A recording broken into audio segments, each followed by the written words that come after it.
7 ദിവസം നീണ്ട ചർച്ചകൾക്കൊടുവിലാണ് മന്ത്രിസഭയിലേക്കില്ലെന്ന നിലപാട് രമേശ് ചെന്നിത്തല പ്രഖ്യാപിച്ചത്. വ്യാഴാഴ്ച അഹമ്മദ് പട്ടേലുമായി രമേശ് ചെന്നിത്തലയും ഉമ്മൻചാണ്ടിയും മുഗൾ വാസ്നിക്കും നടത്തിയ ചർച്ചയിൽ മന്ത്രിസ്ഥാനം സംബന്ധിച്ച് ഏകദേശ ധാരണ രൂപപ്പെട്ടിരുന്നു.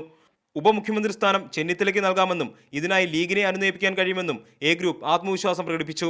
അനുനയിപ്പിക്കലിന്റെ ഭാഗമായി ഹൈക്കമാൻഡ് നേതാക്കൾ ഘടകകക്ഷി നേതാക്കളുമായി ചർച്ച നടത്തണമെന്നും എ ഗ്രൂപ്പ് ആവശ്യപ്പെട്ടു.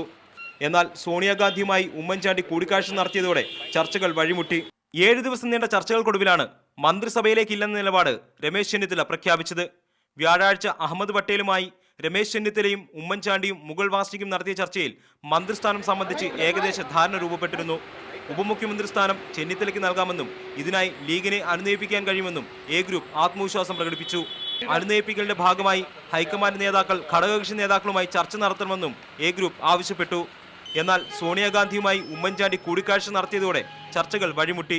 ഉപമുഖ്യമന്ത്രി വിഷയത്തിൽ ഘടകകക്ഷികളുമായി ചർച്ചയ്ക്കില്ലെന്ന നിലപാട് ഹൈക്കമാൻഡ് സ്വീകരിച്ചു.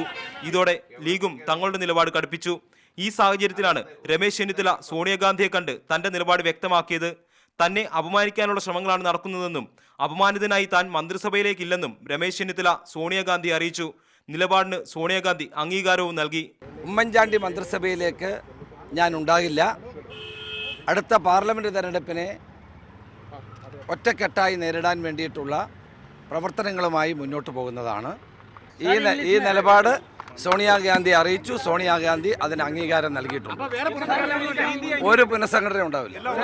രമേശ് ചെന്നിത്തലയുടെ നിലപാട് ഹൈക്കമാൻഡ് ഉമ്മൻചാണ്ടി അറിയിക്കുകയും ചെയ്തു. എന്നാൽ രമേശ് ചെന്നിത്തല ഏത് സാഹചര്യത്തിലാണ് ഇത്തരമൊരു തീരുമാനമെടുത്തതെന്ന് അറിയില്ലെന്ന് ഉമ്മൻചാണ്ടി വ്യക്തമാക്കി. ഹൈക്കമാൻഡുമായി ചർച്ചകൾ തുടരുകയാണെന്നും അറിയിച്ചു. ഹൈക്കമാൻഡ് എടുക്കുന്ന ഏത് തീരുമാനവും ഒരു കോൺഗ്രസ്സുകാരൻ എന്ന നിലയിൽ അത് അനുസരിക്കാൻ ഞാൻ ബാധ്യസ്ഥനാണ്. പക്ഷേ ഒരു തീരുമാനവും എന്നെ അറിയിച്ചിട്ടില്ല.